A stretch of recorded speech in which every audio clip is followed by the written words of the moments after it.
Ils sont enfin là, les decks de structure dieu égyptien. Deux decks sortis le 17 juin de cette année et basés sur ces mythiques créatures. Avec dans un premier temps le deck Slifer, le dragon céleste, et un second deck centré sur le tout-puissant Obélisque le tourmenteur. En plus de retrouver à l'intérieur des cartes de nos dieux respectifs, on a le droit également à du support très intéressant pour dieu égyptien. Avec de nouvelles cartes telles que Croisement d'âme, Attaque de la force du tonnerre ou bien le point du destin. De quoi rendre votre deck beaucoup plus puissant qu'avant. D'ailleurs, dites-moi dans les commentaires si vous êtes plutôt Team Slifer comme Yugi ou Team Obélisque comme Kaiba, histoire de voir lequel des deux est le plus populaire. J'ai également fait une vidéo sur les dieux égyptiens il y a quelques jours sur la chaîne, qui vous a pas mal plu d'ailleurs, donc je vous invite à aller la voir si ce n'est pas déjà fait, le lien est dans la fiche juste au-dessus. Ah, et pour les intéressés, j'organise aussi un concours sur Twitter pour gagner ces deux decks, lien en description. Et sur ce, bonne vidéo. J'espère que Slifer sera de taille face à la puissance d'Obélisque le tourmenteur. Yugi, les dieux égyptiens sont sur le point de s'affronter. Mais seul l'un d'entre eux sortira invaincu de ce combat. Et l'heure est venue de découvrir lequel.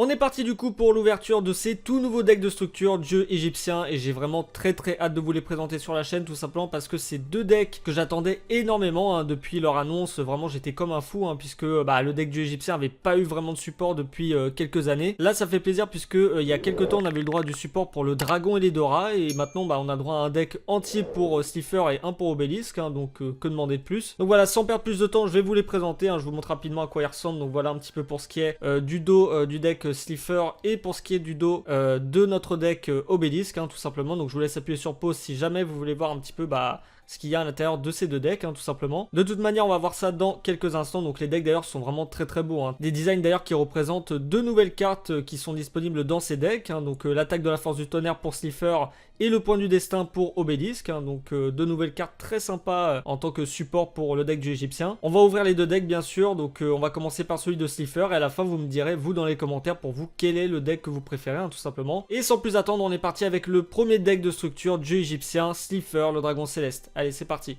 Évidemment, on a le petit tapis en papier que je vais vous montrer dans quelques instants qui est en fait le même que celui que j'ai en fond, sauf que là c'est en version papier. Oui bon je sais, j'ai un tapis peut-être un peu plus classe que celui qu'on nous propose en deck, mais ça reste quand même très cool pour ceux qui veulent débuter par exemple. Et évidemment ce qui nous intéresse le plus dans cette boîte c'est bien sûr le deck Slifer, donc vraiment très stylé avec du coup le Slifer qui est présent en ultra rare dans ce tout nouveau deck, donc ça c'est très cool franchement. On va se déballer ça dans quelques secondes. Juste avant je vous montre à quoi ressemble le tapis, bon voilà c'est juste histoire de vous montrer. Donc là évidemment au dos on a tout ce qui nous permet un petit peu de jouer les cartes présentes dans ce deck, les astuces justement pour nous apprendre à jouer le deck. Tac, et du coup pour ce qui est du dos, eh bien c'est tout simplement le même que le tapis que j'ai en fond, sauf que là c'est en version un peu plus réduite et c'est en papier tout simplement. Donc bon, ça reste quand même très cool pour faire des matchs avec des amis ou voilà, juste histoire de s'entraîner avec le deck tout simplement. Et on est parti pour le déballage de ce tout nouveau deck Slifer, le dragon céleste. Allez, on est parti, on s'ouvre ça sans plus attendre.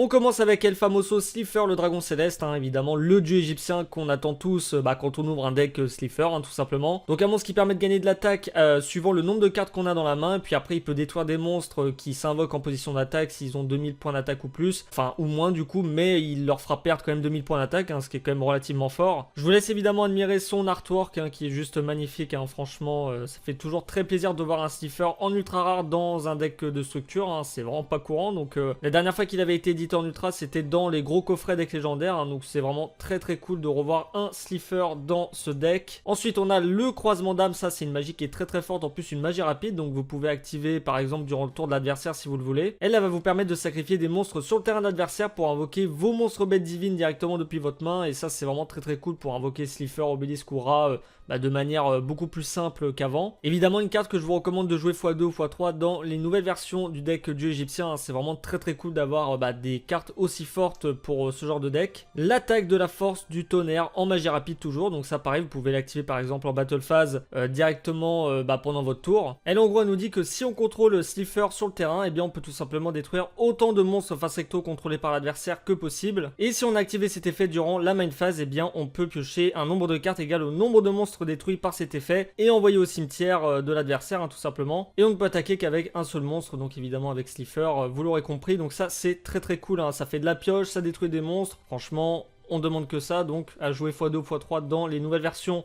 Si vous jouez qu'avec Slifer, hein, par exemple. Le chercheur millénaire en ultra rare, franchement magnifique comme carte, hein. Ça fait vraiment plaisir d'avoir des belles cartes comme ça. En plus c'est une référence à Shady dans Duel Monsters, hein, vous l'aurez compris, avec la clé du Millennium qui se situe juste ici au milieu, hein. Donc ça c'est une petite ref qu'on apprécie évidemment. Je vous laisse son effet si ça vous intéresse. Voilà un petit peu pour ce que fait la carte, hein. Je crois pas qu'elle sera vraiment très jouée celle-là, mais bon, c'est toujours plaisant de voir ce genre de carte dans ce deck. La bête divine ultime en piège continu, elle qui permet tout simplement, lorsque un monstre de l'adversaire déclare une attaque, et bien on se perd un monstre bête divine dans notre cimetière et la cible de l'attaque devient le monstre bête divine qu'on vient d'invoquer. Et durant la end phase, si on contrôle un monstre bête divine, on peut détruire toutes les cartes face recto contrôlées par l'adversaire qui ont activé leurs effets sur le terrain ce tour. Donc ça évidemment c'est plutôt pas mal à jouer, je pense, allez x1 ou x2 puisque ça reste une piège, donc c'est plutôt lent.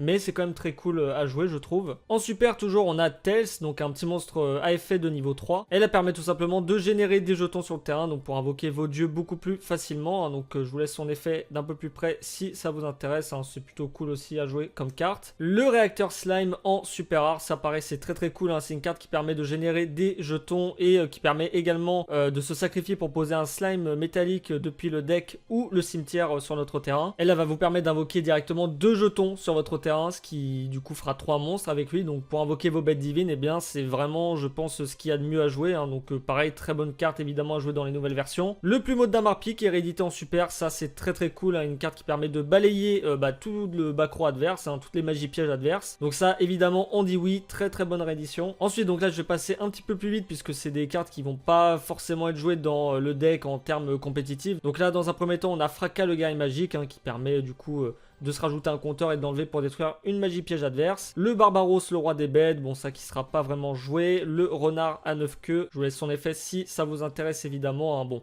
voilà, c'est pas forcément des cartes qui vont être très jouées, mais ça reste très cool de les revoir pour des versions peut-être plus fun ou pour des duels entre amis par exemple. Ensuite on a le chassiel fantôme, ça c'est une très bonne carte qui permet de générer des jetons sur votre terrain. Ça reste une très bonne carte de manière générale, pas forcément dans les decks du égyptien, mais vous pouvez les jouer dans d'autres decks, hein. Il y a des decks Link qui peuvent se permettre de jouer cette carte, hein. Moi je sais que je la joue à un moment aussi. Le garde des cartes, le corbeau à griffes Caligo, ok, un petit monstre à effet de niveau 2 bête ailée. Ensuite on a la tortue électromagnétique, ça c'est très bien puisque si elle est dans le cimetière, vous pouvez la bannir pour annuler la battle phase de l'adversaire, donc ça c'est vraiment très cool, par exemple dans les decks Seigneur Lumière ou des decks qui jouent pas mal sur le cimetière. Ça reste une petite réédition qui est toujours sympa à avoir. Le fracas, le guerrier magique des ténèbres, hein, une version un petit peu évoluée du fracas qu'on a vu tout à l'heure en commune, donc ça paraissait très cool, hein. Je vous laisse son effet si vous êtes intéressé par cette carte. Le bouc fantôme, pareil, une carte qui permet en gros, vous la posez, elle se flippe et vous invoquez autant de jetons que possible. Ça peut vous faire plein de jetons sur votre terrain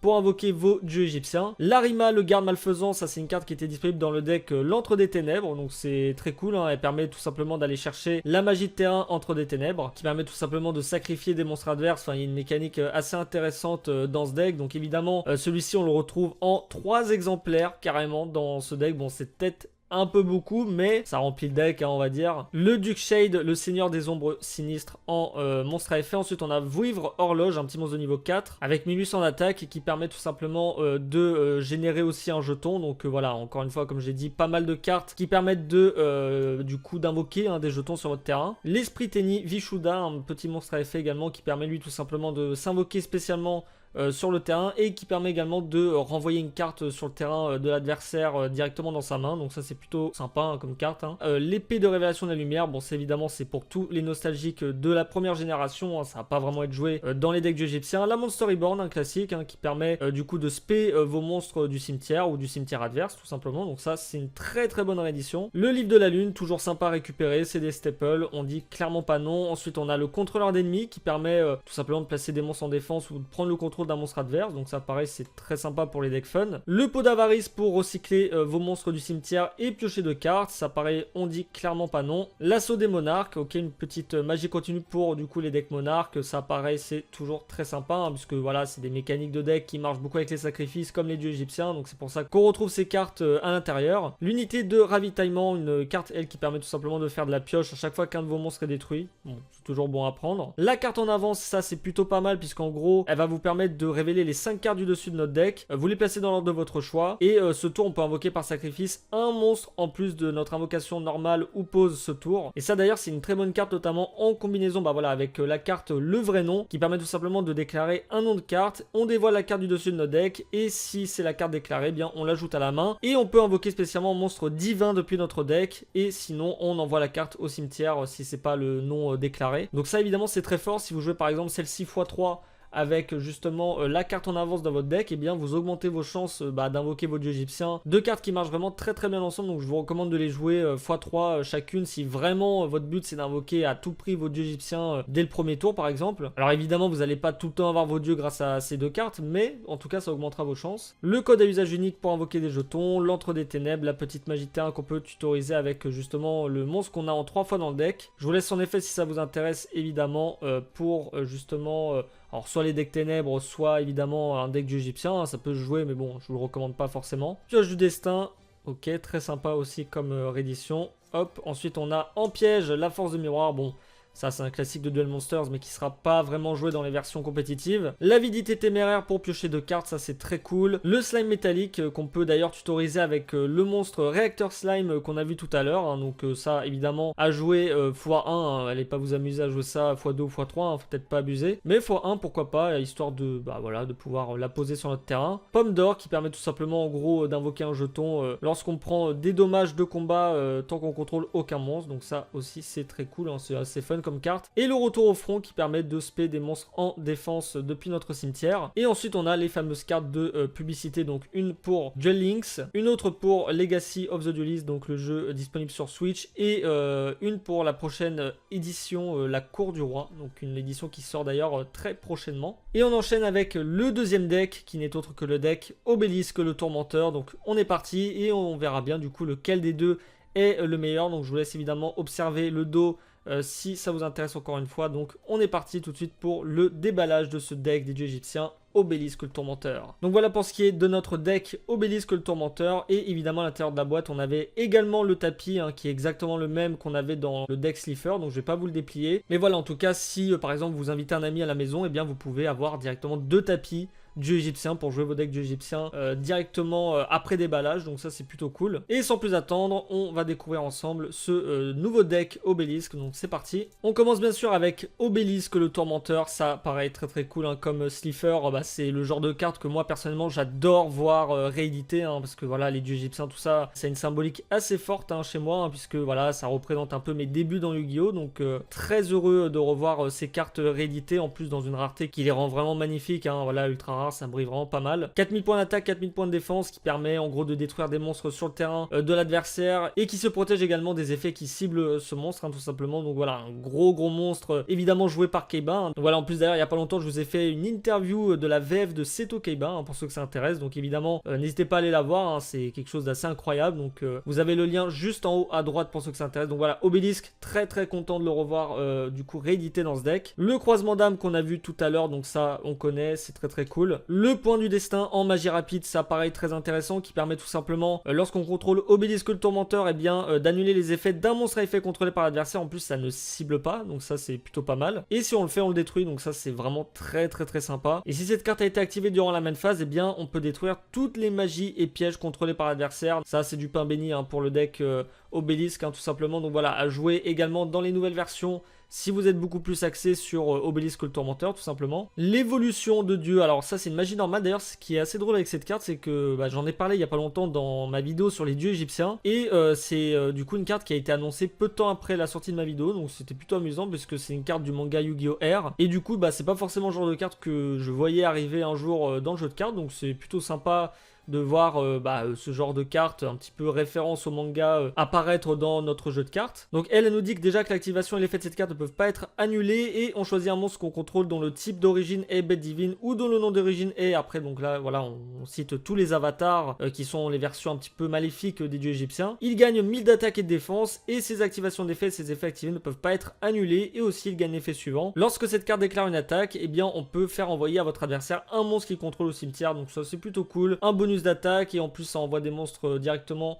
du terrain adversaire au cimetière, donc on dit pas non. Le mur de résistance de niveau qui permet tout simplement d'invoquer des monstres du deck. Donc voilà, en gros l'effet il est exactement comme l'illustration le montre. C'est en gros, par exemple vous perdez un monstre de niveau 5, et ben vous pouvez invoquer depuis votre deck un monstre de niveau 3 et un monstre de niveau 2 sur votre terrain. En position de défense, il faut juste que la somme des niveaux fasse en gros le niveau du monstre qui vient d'être détruit au combat, enfin un ou plusieurs monstres d'ailleurs, au combat ou par effet de carte. Donc évidemment voilà, ça reste une carte plutôt pas mal. Bon, je sais pas si ça sera vraiment joué, mais en tout cas voilà, c'est toujours apprécié de voir ce genre de carte. L'ange 01, ça c'est une carte vraiment très intéressante qui sera sûrement jouée x2 ou x3. Après voilà, ça dépend des versions, mais en tout cas je trouve que c'est une très bonne carte dans ce deck obélisque. Donc voilà, ça reste du bonus très intéressant, puisque voilà, nous ce qu'on veut c'est invoquer nos dieux égyptiens. Donc c'est le genre de carte qui va faciliter justement l'invocation de nos dieux. Donc je vous laisse son effet d'un peu plus près si jamais vous voulez le lire en détail. Donc très bonne carte en plus, vraiment très belle franchement. Toujours en super rare, le Marmar, ça c'est une carte pareil qui permet de générer des jetons directement sur notre terrain. Donc ça évidemment pour faciliter l'invocation de nos dieux, c'est toujours très cool. Le plumeau de Damarpi qu'on avait déjà dans le deck justement Slifer, donc pareil très bonne carte. En plus bah voilà, vous achetez deux decks, vous avez deux plumeaux, franchement que demander de plus. Le Momonga Agile, ça pareil c'est une vieille carte mais qui est toujours très cool à avoir. Le Bazou, le mangeur d'âme, bon ça c'est vraiment des vieilles cartes qui seront pas vraiment joué dans les nouvelles versions. Le Cyberdragon, ça paraît très cool. Le Momonga Agile qui est du coup, bah, alors voilà, là ils nous en mettent 3, mais ils n'étaient pas à la suite, mais voilà, c'est logique. Encore, je me disais, oui, il en manque 2. Et en gros, ils permettent de s'invoquer entre eux, donc évidemment, il en fallait 3 dans ce deck. Le Dragon Squelette Cuirassé, le Super Méga Agile Hamster, qui permet du coup, lui, en effet flip, d'invoquer spécialement monstre bête de maximum niveau 3 depuis notre deck en position de défense face verso. Ok, donc une petite réédition aussi très sympa. La Mandragora Colonie du Mal, qui elle permet de s'invoquer spé, donc évidemment, toutes les mécaniques qui permettent d'invoquer spé des monstres vont être favorisées dans les decks dieux égyptiens. Ça facilitera du coup l'invocation de vos dieux. Bon là en l'occurrence Mandragora, je sais pas si elle sera vraiment jouée, mais bon pourquoi pas. Le Tigrophoton qui est réédité, une très vieille carte, du coup elle qui est disponible en 2 exemplaires. La Salamandra Colonie du Mal, pareil vieille carte d'Arsenal Mystérieux 7 je crois. Donc bon, ça fait vraiment bizarre de revoir ces cartes. Le Disciple d'Aura qui lui permet lorsqu'il est invoqué d'invoquer du coup 2 Disciples d'Aura sur votre terrain. Ce qui du coup vous permettra d'avoir 3 monstres pour invoquer vos dieux égyptiens plus facilement. Évidemment la carte est disponible en 3 exemplaires puisqu'elle permet d'en invoquer 2 autres depuis le deck. Donc c'était assez évident qu'on allait la retrouver en 3 exemplaires dans le deck de structure. Le Dragon Démasqué, ok, un petit monstre de niveau 3 effet. Le Castor Agile qui permet lorsqu'elle est invoquée norme d'invoquer spé un Agile de maximum niveau 3. Ok, donc voilà, encore une fois faciliter l'invocation spéciale